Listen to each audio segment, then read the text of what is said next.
everyone. Welcome to your next lecture on the modern concepts in contemporary criminology.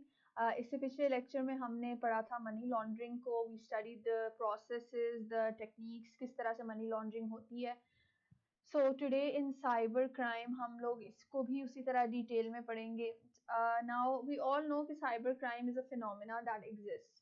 लेकिन issue कहाँ पे आता है, हम लोगों को ये समझ नहीं आती कि साइबर क्राइम का स्कोप क्या है. हम नॉर्मली इसको लिमिट करते हैं towards what you call it, we normally limit it to hacking. हम जब साइबर क्राइम के बारे में सोचते हैं तो हमारे माइंड में सबसे पहले क्या आता है कि साइबर क्राइम में हैकिंग है, इंटरनेट से हम किसी का अकाउंट हैक कर रहे हैं, ये साइबर क्राइम है. या फिर किसी के सोशल मीडिया अगर कोई प्लेटफॉर्म है तो उस पर हम उसको किसी तरह से साइबर बुलिंग जो होता है या फिर फेक अकाउंट्स जो होते हैं या फिर किसी को इनअप्रोप्रिएट मैसेजेस सेंड करना, साइबर क्राइम से रिलेटेड हमारे माइंड में यही आता है. But if you look at it in a more technical way, cyber crime is far more vast than that. इसके डोमेन में काफ़ी चीज़ें आती हैं तो आज हम वो कवर करेंगे. उसके अलावा साइबर क्राइम की डेफिनेशन, साइबर क्राइम के टाइप्स, साइबर क्राइम पे जो थ्योरीज एप्लीकेबल हैं. आप लोगों को शायद याद हो, मैंने आप लोगों को बताया हुआ है कि जब भी आप किसी प्रैक्टिकल कॉन्सेप्ट को स्टडी करें क्रिमिनोलॉजी में तो प्लीज़ प्लीज़ उसकी आप उस पर आपने जो थ्योरीज पढ़ी हैं वो, या फिर उसके अलावा कहीं और से आपको कोई भी थ्योरीज अगर मिल रही हैं तो आप वो उन पे ज़रूर अप्लाई करें. तो उससे क्या होगा कि आपके एग्जामिनर को आइडिया हो जाएगा कि इसने कहीं ना कहीं अपने उस जो नॉलेज है उसको कहीं अप्लाई किया, थियोरेटिकल नॉलेज को अप्लाई किया. तो ये करें. तो आज हम थ्योरीज भी डिस्कस करेंगे जो 2-3 है इससे रिलेटेड, और फिर उसके अलावा हम एक एक्ट के बारे में थोड़ा सा पढ़ेंगे जो कि साइबर क्राइम से रिलेटेड है, ताकि आप लोग उसको आगे मजीद डिटेल में पढ़ सकें. So let's begin. Now, to understand cybercrime scope, what we need to understand is कि इसकी definition क्या है. Definition पढ़ेंगे तो आधी से ज़्यादा times हमें definition से ही idea हो जाता है कि इसका scope क्या है, इसमें क्या क्या included है. तो one basic definition of cybercrime is a crime involving the abuse and misuse of digital resources. इसका एक बहुत important point ये है कि इसमें digital resources का use बहुत ज़रूरी है. In a cyber environment through the internet, computer networks, computer system and wireless computer systems. अब ये डिजिटल वर्ल्ड का या साइबर इन्वायरमेंट में आप किसी तरह भी उसको अगर मिसयूज करें ना तो वो साइबर क्राइम. ठीक है, ये नहीं समझना कि उसमें वो लिमिटेड सोशल मीडिया या वो चीजें. उसके अलावा any time you use these the cyber environment for doing anything that is not meant to be done by it, वो आपका एक साइबर क्राइम है. Now, a more official definition is the definition given by the Federal Investigation Agency, जो कि हमारी FIA है. According to this, any activity commissioned using a computer, digital devices, वही बात आ गई, computer, digital devices and networks used in the cyber realm. cyber दुनिया में अगर हम ये चीजें यूज करके कोई भी गलत काम करें तो that is called a cyber crime. ऐसा क्राइम जिसमें हम मिसयूज करें इन चीजों की. सो इससे हमें आइडिया हो जाता है कि इसका स्कोप जो है वो it's far more vast than we actually thought it was previously. So moving ahead, types of cybercrime. अब a lot of candidates वो ना शुरू they start cyberbullying this वो इतनी लंबी लिस्ट लिख देते हैं अपने पेपर में कि it looks very mismanaged. तो मैंने क्या किया, I have categorized the types of cybercrime into 4 categories. आप लोग भी ऐसा ही करें कि इन्हीं 4 categories में, या if you believe you can come up with better categories, go for that. लेकिन बजाय इसके कि आप एक 10-12 पॉइंट्स की लिस्ट शुरू कर दें on the types of cyber crime या एग्जांपल्स ऑफ साइबर क्राइम, आप कोशिश करें आप उसकी कैटेगरीज बना लें. So I am going to introduce you to the categories I made. सबसे पहले we have financial fraud crime. अब financial fraud crime, its name speaks for itself. जब भी हम साइबर वर्ल्ड में हम ये वाली जितनी भी टेक्नोलॉजीज हमने पीछे डिस्कस की हैं, जब भी हम इनको यूज करते हैं किसी तरह financial gains, illicit financial gains के लिए, गलत फाइनेंशियल गेन्स के लिए जब हम इन रिसोर्सेज को यूज करते हैं, so that is this comes under this type. अब इसकी कुछ एग्जांपल्स हैं. Bank fraud. अक्सर मैसेजेस आ जाते हैं या कॉल्स आ जाती है प्रिटेंडिंग टू बी बैंकर्स कि हमें आपकी ये इंफॉर्मेशन चाहिए, and some of most of us are smart enough but unfortunately all people are not, ठीक है। तो वहां से वो उनकी इंफॉर्मेशन ले लेते हैं and then they use that to get access to their bank accounts. उससे क्या होता है कि उन बेचारों के फिर वही बात आ गई कि फाइनेंसेस को वो टारगेट करते हैं। After that we have identity theft, कि आप किसी की आइडेंटिटी ही यूज कर लो, you pretend to be someone else to gain access to their finances, तो वो भी आ जाता है financial fraud crime type. After that we have internet scams. Internet scams are very common, जो ईमेल्स आ जाती हैं या ऑनलाइन किसी भी तरह से आप अगर किसी को फाइनेंशियली मिसयूज कर रहे हो तो वो इसमें आ जाता है। And last is altering of financial information, gaining access to someone's accounts and changing it ताकि उनका access खत्म हो जाए और आपको उस चीज का access मिल जाए। ये basically ये भी hacking में होता है कि अगर आप किसी के बैंक, एक तो होता है ना फेसबुक आईडी या इंस्टाग्राम आईडी को हैक करना, वो एक अलग चीज है, लेकिन किसी के बैंक अकाउंट को हैक करना, बैंक्स को हैक करना, वो इसमें आ जाता है। ठीक हो गया।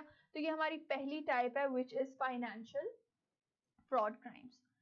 After that we have cyber terrorism. अब this in this देखिए cyber तो हमें पता ही है what it means. Cyber terrorism, you need to understand what this word basically means. अब cyber terrorism में आपको पता है terrorism is not just bomb blasting. You've all studied Pak affairs current affairs. Terrorism doesn't mean bomb blasting, it means inciting terror in someone. तो अगर आप ये online platforms use कर रहे हो किसी में किसी इंसान को किसी तरह से भी टेरराइज करने के लिए, तो वो आ जाता है साइबर टेररिज्म में। अब इसकी कुछ एग्जांपल्स ये हैं। Act of terrorism through computer resources, कि जब भी आप कंप्यूटर्स को यूज करते हो टेररिज्म के लिए तो वो साइबर टेररिज्म है। थ्रेट और प्रोपेगेंडा ऑफ बॉम्ब अटैक, किसी को आप ईमेल भेज दो कि आपके ऑफिस में बॉम्ब है और वो इतने मिनट्स में फटने वाला है, तो वो क्या है, वो साइबर टेररिज्म है। After that you have hacking in an organisation can cause terror, अगर आप किसी एक ऑर्गेनाइजेशन के सिस्टम में हैक कर लो तो वो उस पूरी ऑर्गेनाइजेशन के लिए टेरर क्रिएट करता है। अच्छा, एक चीज आपने याद रखनी है, ये जो कैटेगरीज हैं ये जरूरी नहीं कि ये बिल्कुल what do you call it, ये टोटली डिफरेंट है, they can overlap some place, ठीक है। तो ये साइबर टेररिज्म है, अगर आप किसी ऑर्गेनाइजेशन को हैक करें तो उसके सारे जो एम्प्लॉइज हैं और specially the owners, all the stakeholders, वो कहीं ना कहीं बहुत ज्यादा टेरराइज हो जाते हैं। तो ये एक this is the type of cyber terrorism. उसके अलावा if you use the cyber, यहाँ मेंशन नहीं है, if you use the cyber realm to actually set off a bomb, तो वो भी इसी चीज में आ जाता है। After that we have cyber extortion. अब जब हमने पढ़ा था white collar crime I guess, तो हमने उसमें एक्सटोर्शन के बारे में पढ़ा था। अब एक्सटोर्शन क्या होता है, extortion is basically threatening someone कि अगर तुमने ये इतने पैसे हमें नहीं दिए तो हम आपको प्रोटेक्शन नहीं देंगे। अब वो प्रोटेक्शन एक बड़ी it's like you being the person जिससे प्रोटेक्ट करना चाहिए। आप बेसिकली ये कह रहे हो तो कि आपने अगर हमें ये पैसे नहीं दिए तो आपको हम नहीं बचाएंगे, और बचाना किससे, उन्हीं से बचाना है। तो वही बात आ गई ना, जिस तरह we've heard it a lot happening in some areas of Pakistan, you all know which one. Cyber extortion में क्या होता है, इसमें नॉर्मली क्या होता है कि जो हैकर्स होते हैं वो किसी कंपनी की किसी की वेबसाइट को या अकाउंट को या उनको हैक करके और कहते हैं कि we are going to disable your website unless you give us this much amount. तो ये सारा कुछ आ जाता है doing extortion using using the cyber world. When any service और एक्सेस इज डिनाइड, या आप उनकी वेबसाइट ही बंद कर दो, अनलेस मनी और information is provided to the hacker. Like traditional extortion, जिस तरह ट्रेडिशनल एक्सटोर्शन होती है, they offer protection. Protection is written in these quotation marks because we all know कि ये जो protection होती है it's not actually protection. And the last is cyber warfare. This is a category a lot of us do not know about. अब normally क्या होता है कि जब आप एक पूरी स्टेट के अगेंस्ट साइबर अटैक करते हो तो वो आ जाता है साइबर वॉरफेयर में। अब इसकी दो एग्जांपल्स मैंने यहाँ पे लिखी है. Number one is the 2015 Ukraine power grid attack. Basically, I believe there were three power grids of Ukraine that were hacked और उनको disable कर दिया गया था और उस सारे एरिया में there was a power outage. तो उसकी वजह से क्या हुआ? This is called cyber warfare. कि आप एक जनरल पब्लिक को, अब इट्स नॉट क्लियर कि ये किसने किया, लेकिन नॉर्मली जब इतने हाई लेवल पे या इतने वास्ट लेवल पे इस तरह का अटैक होता है तो वो normally it's one state against another. इसी तरह you have the 2007 Estonia attack. It's not a physical attack, it was a cyber attack, और जिसमें अलॉट मतलब जो उनकी बेसिक उस पूरे एरिया की जो क्या कहते हैं एनीथिंग दैट वाज साइबर ना, it was all hacked. Bank accounts क्या, टीवी चैनल्स क्या, इंटरनेट क्या, each and everything was hacked. So this was during Estonia's had some conflict with Russia, तो ये उस टाइम में हुआ था.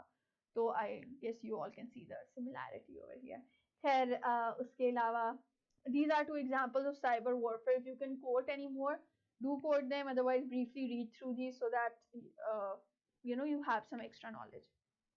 So these were the 4 types of cyber crime. अब इससे आपको idea हो गया कि cyber crime की क्या-क्या domains हैं. Now let's talk about the theories that are applicable to cybercrime. कौन-कौन सी ऐसी theories हैं जो हमें बताती हैं cyber crime क्यों होता है? Number one, strain theory. Now जो especially जो financial fraud crimes होती हैं वो basically it's a type of white collar crime. ठीक है, वो white collar crime से काफी overlap करती है. तो उसमें क्या होता है, जो hackers होते हैं जो finances के लिए इस तरह के schemes करते हैं वो बेसिकली करते किस लिए हैं, ताकि उनको ज्यादा पैसे मिले.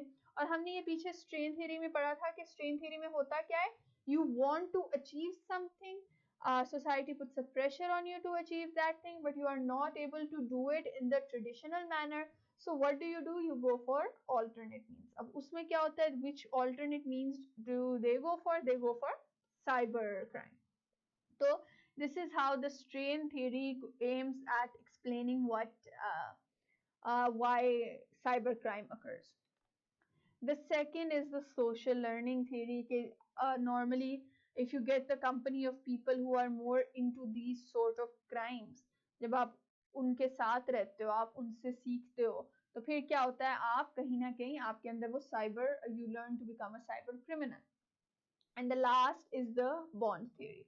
अब bond theory, how is it applicable? Normally हम क्या देखते हैं कि people who are hackers or who prefer this type of lifestyle, दो टाइप के होते हैं ना. एक तो वो बिल्कुल एवरेज लोग होते हैं जो सोसाइटी में मिले हुए, उनके पीछे वो नॉर्मली होती है स्ट्रेन थ्योरी, बिकॉज वो सिर्फ उनका पैसा मोटिवेशन होता है. some other people, जो some hackers, they basically do this is their hobby. They're basically kind of cut off from the rest of the world. उनकी वो जिस तरह मूवीज में नहीं दिखाते कि they're like a bit of वो nerds होते हैं, थोड़ा isolate feel करते हैं, तो वो क्या होता है कि उनकी सोसाइटी से उस तरह की बॉन्डिंग नहीं होती, उनकी उस तरह से फ्रेंडशिप्स और रिलेशनशिप्स नहीं डेवलप हुए होते. They prefer to stay in solitude, और उस सॉलिट्यूड में रहने की वजह से दे मूव टूवर्ड्स, जिस तरह हर किसी का एक डिफरेंट हॉबी होता है ना, उनकी ये हॉबी बन जाती है. This is their escape from the world. तो उससे क्या होता है, because of the lack of those bonds, उससे क्या हुआ, दे बिकम हैकर्स. ठीक है, और they move towards cyber crime. Okay, so after this we are moving ahead to the Prevention of Electronic Crime Act. This was an act that was introduced in Pakistan in 2016. This act covers अब इससे पहले ना there were actually 3 different acts. I cannot recall the name, लेकिन पाकिस्तान में 3 ऐसे acts थे जो bills थे जो introduce हुए but they were not implemented. ठीक है, वो they were not approved.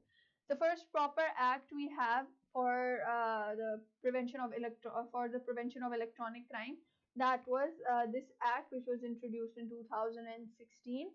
So let's go over some of its salient features. Number 1, अच्छा इस salient features में क्यों डिस्कस कर रही हूँ, एक तो आपको इसकी पनिशमेंट्स का आइडिया हो जाएगा, दूसरा आपको आइडिया हो जाएगा कि हमारी जो साइबर क्राइम एक्ट है साइबर क्राइम के अगेंस्ट, वो किस किस डोमेन के साइबर क्राइम को टैकल कर रहा है, ताकि आप इसमें एक अच्छा सा एनालिसिस अपना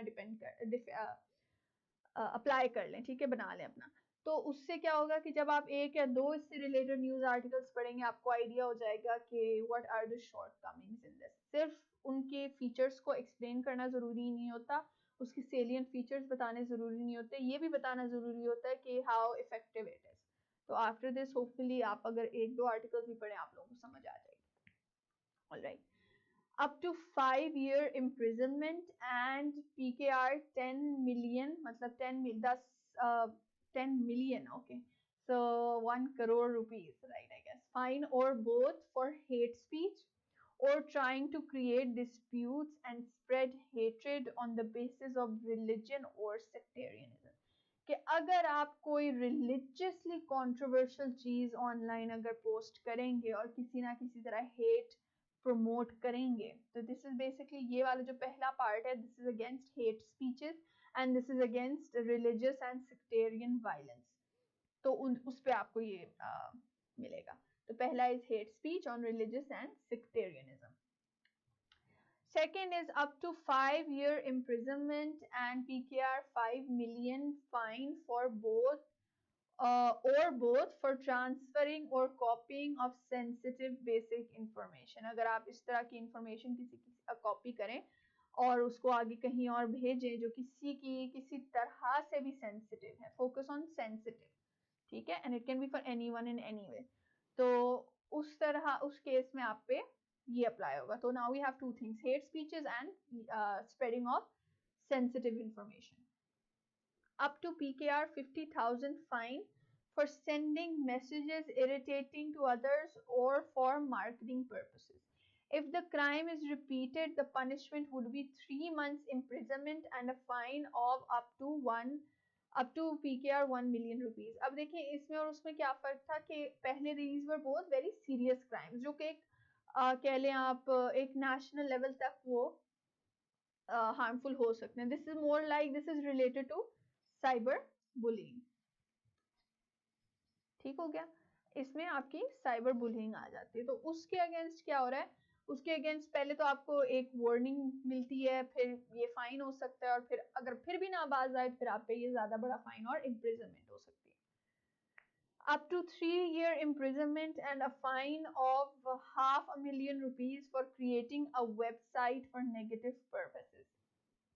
अब वेबसाइट हो या आप किसी भी गलत पर्पस के लिए एनीथिंग इलीगल, अगर उसके लिए आप कोई वेबसाइट बनाएं या व्हाटएवर किसी भी गलत मकसद के लिए, तो उस पे आपको ये फाइन हो सकता है। up to 1 year imprisonment or a fine of PKR 1 million for forcing an individual for immoral activity or publishing an individual's pictures without consent, sending obscene messages or unnecessary cyber interference। अब ये आ जाता है normally जो हमारी illicit content जो होता है वो लोगों का इस तरह secretly publish हो जाता है, या फिर लोगों को जिस तरह अक्सर लड़कियों को ब्लैकमेल किया जाता है इस तरह से, एंड दे आर फोर्स, वही बात आ गई ना, forcing an individual for immoral activity, कि आप उसको ब्लैकमेल कर रहे हो यूजिंग दीज कि हम ये वायरल कर देंगे if you don't do this और if you don't cooperate with us. या फिर आप उसकी ऑनलाइन वेबसाइट्स पे अगर कोई भी किसी तरह की इंफॉर्मेशन या पिक्चर्स और कंटेंट व्हाटएवर उनकी मर्जी के बगैर लगा रहे हैं, उनकी कंसेंट के बगैर लगा रहे हैं। सेंडिंग ऑब्सीन मैसेजेस, अगर आप किसी को इमोरल टाइप के मैसेजेस भेज रहे हैं, पिक्चर्स भेज रहे हैं, तो वो जो सारा है उस पे आपको ये फाइन्स और ये चीजें आप पे अप्लाई होती हैं। After that we have up to 7 year imprisonment, a fine of 10 million rupees or both for interfering in sensitive data information systems। अगर आप किसी की systems पे hack कर लें, अब ये basically related है हैकिंग से रिलेटेड है, अगर आप ये काम करें तो फिर इस पे आपको ये सजा है। 3 months imprisonment for or 50,000 rupees fine or both for accessing unauthorized data, ये भी हैकिंग से रिलेटेड है। ये जब आप उनके पूरे इंफॉर्मेशन सिस्टम को हैक करते हो, और ये उनके जब लिमिटेड कुछ डाटा को हैक करते हो जो ऑफ लिमिट होता है। 3 year imprisonment and a fine of rupees 5 million for obtaining information about an individual's identity, selling the information or retaining it with self। कि अगर आप किसी की पर्सनल इंफॉर्मेशन, ये बेसिकली है किसी की प्राइवेट प्रोफाइल्स को हैक करना, ये थोड़े पब्लिक उस पे हैक है, वेबसाइट्स को या बिजनेसेस को हैक करना, और ये जो है ये प्राइवेट हैकिंग है, उसको आप अपने पास रखो ऐसी इंफॉर्मेशन को या उसको आगे फैलाओ, तो ये उस पर अप्लाई होता है। Up to 3-year imprisonment and a fine of $500,000 for issuing a SIM card in an unauthorized manner. अगर आप एक इलीगल तरीके से कोई सिम लो या किसी और के नाम पे लो या whatever, किसी भी तरह आप अगर unauthorized सिम लो तो उस पर आपको इतनी ज़्यादा सजा है। And why is it? देखो it's a pretty मतलब heavy fine compared to this, right? तो why is that so? Because SIMs and these mobile networks और आपका जो मोबाइल डाटा है that is used to catch criminals. तो अगर आप इस तरह के काम कर रहे हो और आप अनऑथराइज्ड वे में कोई सिम ले रहे हो, तो इसका मतलब है you're planning on doing something illegal, जिसमें आप चाह रहे हो आपका नाम ना आए। तो this is basically a way of stopping further higher level illegal activities. Up to 3-year imprisonment and a fine of rupees 1 million for making changes in a wireless set और a cell phone। कि जब आप इस तरह की, ये भी वही, ये दोनों इस तरह से illegal हैं because they stop further crimes। कि आप ये दोनों तरीके हैं ना to find proper criminals. If you try to mess up these things, if you try to find alternate different ways of doing it, secret ways of doing it, तो फिर इसका मतलब है आपका कोई और मकसद है ना इसके पीछे, आप कुछ और क्राइम कमिट करना चाह रहे हो। तो इफ यू प्लान, उसको रोकने के लिए ये दो क्लॉजेस ऐड किए गए। So this marks the end of our lecture on cybercrime. Do study it in detail because ये काफी relevant है आजकल।